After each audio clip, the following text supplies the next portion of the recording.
Sa usapin ng mga alegasyon ng fishing expedition, isang mahalagang tanong ang dapat maunawaan ng publiko.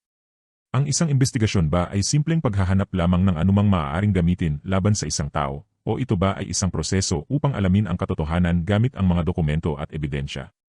Sa ganitong usapin, mahalagang maintindihan kung bakit hindi palaging sapat ang isang dokumento lamang upang makita ang buong larawan ng pinansyal na kalagayan ng isang tao.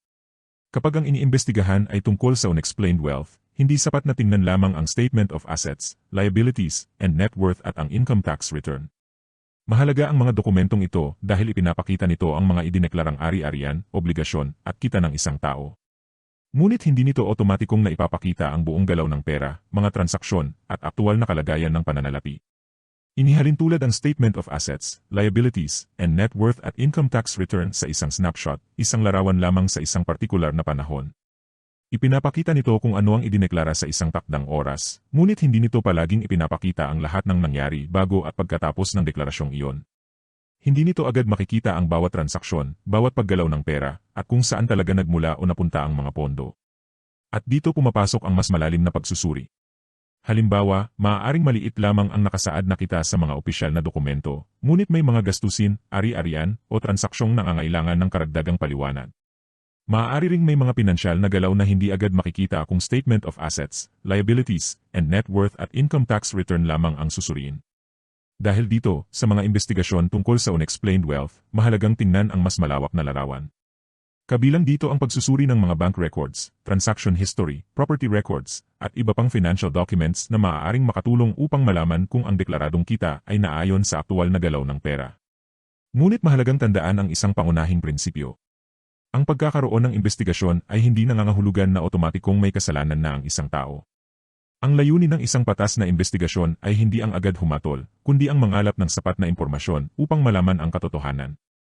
Kung ang lahat ng dokumento, transaksyon, at deklarasyon ay magkakatugma, mas madaling mapapatunayan na walang irregularidad. Ngunit kung may malaking pagkakaiba sa pagitan ng idineklarang kita, ipinakitang yaman, at aktual na kakayahang gumastos, doon lumilitaw ang mga tanong na kailangang sagutin. Dito rin pumapasok ang kahalagahan ng transparency at pananagutan, lalo na para sa mga taong humahawak ng pampublikong posisyon.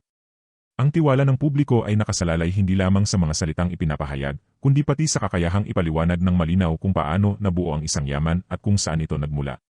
Sa kabilang banda, mahalaga rin na ang bawat investigasyon ay manatiling patas at nakabatay sa batas. Hindi sapat ang hinala lamang.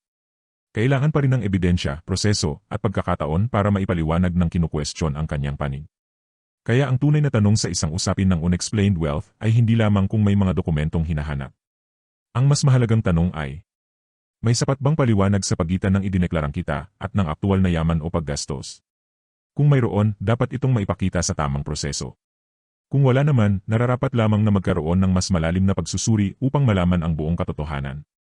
Sa huli, ang isang makatarungang investigasyon ay hindi dapat nakatuon sa paghahanap ng kasalanan lamang.